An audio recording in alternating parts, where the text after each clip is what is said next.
Seduction and the art of seduction is something that's extremely important in life. It's not just about sexual seduction. It's about seducing people to like you, to be on your side. It's about selling anything. It's about being a master person in marketing or whatever.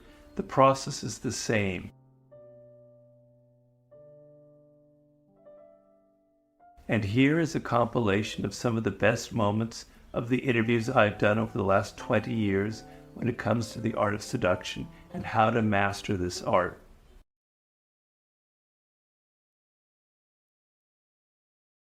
And that's sort of what I consider the icon of seduction, is the siren itself, because that's where the concept came from.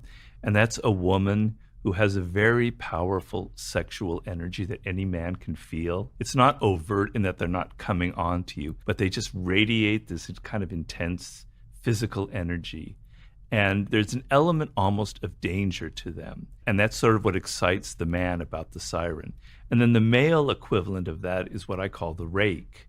And the rake is a man who has an intense interest in women. He loves women to an incredible degree. It like obsesses him. But he can never be satisfied with one woman.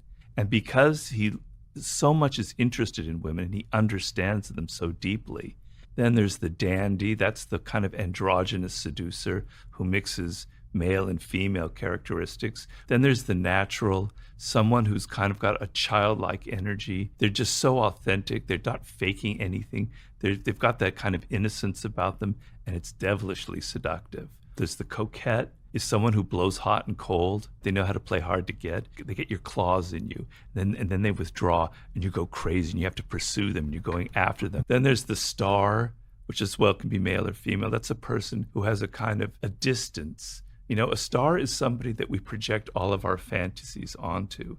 Right? We imagine that they're almost larger than life. And it's a person who knows how to be kind of blank and yet have this sort of Hollywood-like presence about them, a kind of confidence. And they become a screen in which we project all of our fantasies on. And we can think of millions of examples in pop culture, you know. And then there's the charismatic. This isn't so much a sexual seducer, because not all the art of seduction is about sex. A lot of it's about social seduction, political seduction, marketing seductions. The charismatic is a man or a woman who's filled with this intense kind of confidence. And the image that I use is that there's almost like a light inside of them.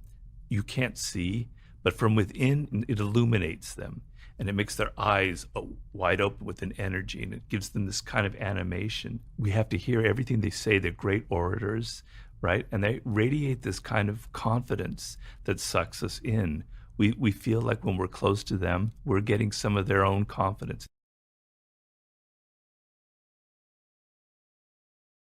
What makes for a great seducer is very simple. You are outer directed. So when you meet somebody for the first time or you're on a date, you're not having that internal monologue going, does she like me or does he like me? Am I dressed well? Am I saying stupid things? What can I do to impress them? No, you turn it off and you're outer directed and you're listening to them and you're entering their spirit and you're hearing them say things that give you idea of what they're missing in life, of what they want, of what their needs are, of what makes them an individual. You're absorbing it, you're entering into their spirit, and then you can reflect it back to them. You can give them gifts, you can take them to places that show that you're attentive to them. Because if you look at how we are in our day-to-day life, normally people never pay us attention. They're always so self-absorbed, they're never thinking about us. The times where you get the sense that people are actually interested in who you are as an individual is pretty rare. If you give that feeling to someone, it's incredibly powerful, because we all want to be validated, we all want to be recognized.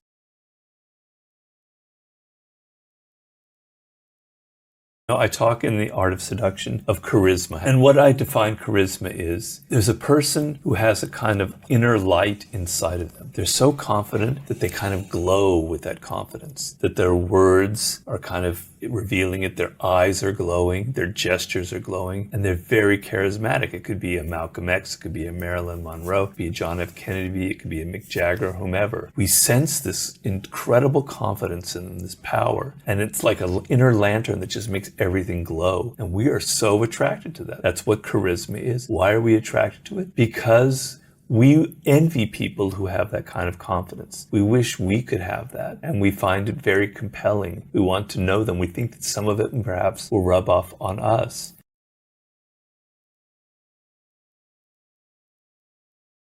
Obviously, men and women are different. Men tend to be seduced by visuals. The way a woman looks is sort of the primal way of seducing a man. Women are very prone to words, to the verbal aspect. And seducers, the typical Don Juan of the 17th century, they discovered that through language, through poetry, through casting a spell on a woman with their words, that this was the weakness that they had. And so many of these great early seducers were just great talkers. If you look at like some of the great ones in the 16th, 17th century, they were not handsome men. They were actually, one of them was physically repulsive, but had such an incredible way with words that he could seduce almost any woman.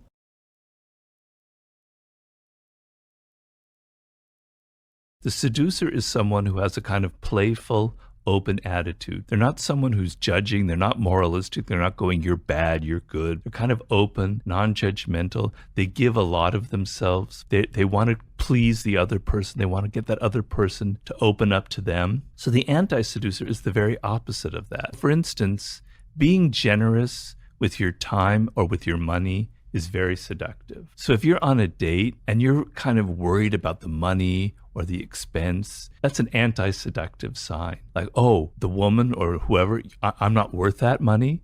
I'm not worth going to a nice restaurant. I'm not worth the expense or the effort. Tightness is anti-seductive. Openness, open heart, open spirit is seductive. So any kind of tightness or rigidity or closeness is very, very anti-seductive.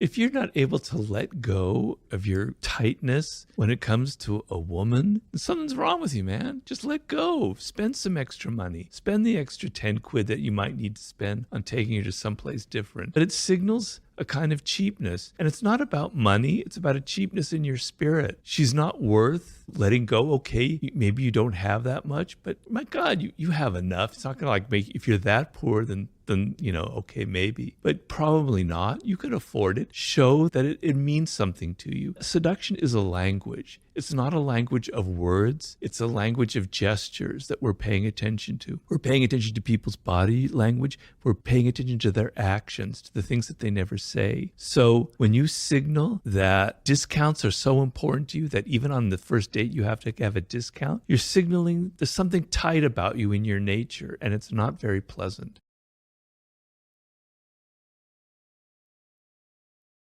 Sukarno was a dictator almost of Indonesia back in the 60s. And it's a story of the journalist Cindy Smith who's interviewing him. And the image in the West was this sort of brutal dictator. And suddenly this writer, this American writer, said, God, he's not like that at all. He's listening to me. He's doing what I want to do. In fact, she had the feeling she was seducing him. At one point he said, I like the color of your hair. I want to have the same hair color. Wow, this supposed dictator of Indonesia wants me to dye his hair the same color blonde as my hair. She thought, wow, I'm having such an effect on him. He's not what I thought. In the end, he was controlling the whole thing. I call that enter the other person's spirit. He was trying to be a sponge for her. He was absorbing her energy. He was trying to get inside her world, her way of thinking, and it completely worked like a charm. She found him suddenly not what she thought.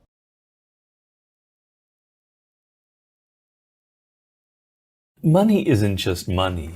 Money is a sign. Money is something that has psychology, has other things attached to it. Let's just say it's a woman who is finding herself losing her attraction to a man because he's not making any money. That could be because it's a sign that he doesn't have enough ambition, he doesn't have enough drive. Or it could be a sign he's just finding himself and eventually he'll discover it. But you're kind of turned off a lot of women, and I think, it's mostly women, by the fact that this person doesn't have any drive, has no ambition. They're not trying to make something of their life. And so it's not about the money it's the fact that there's something missing in them. That kind of masculine energy, it's not just masculine, women have great drive to make money as well. I don't mean to put it that way.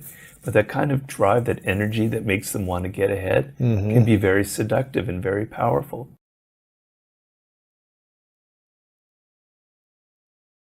What is the major complaint that people have, particularly women, but men also, who've been in a relationship for 3, 4, 5, 10 years, is that there's no more magic left. There's no more enchantment. You know the other person so well that there's no mystery left. They take you for granted. You see them every day doing the same things. So seduction is something that still goes on even in a relationship, even after you've been together for several years, where you don't have to do it every day because it gets tiring, but every week or month or so, you do something, you re-seduce the other person. You show that there's still something they don't know about you. You reveal that there are depths to you and things that they never figured out before. There's still an element of mystery. There's still an element of drama. You're still putting in the effort to take them to a place that they've never been to before. These are things that we don't have a lot in the world today. We don't live in a world with a lot of that kind of enchantment. Things are very direct and brutal, and I think people have this need.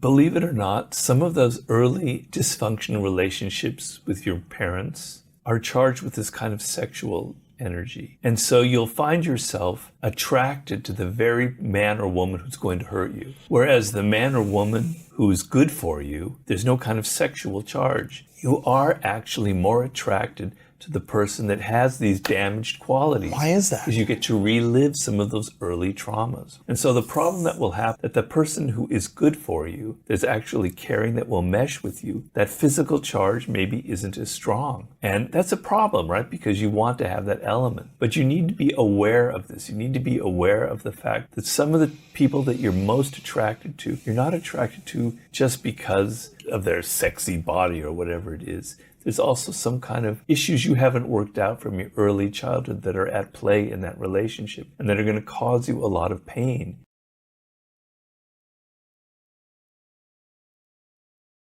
People are dying to be taken out of their lives, out of the banal day-to-day work, and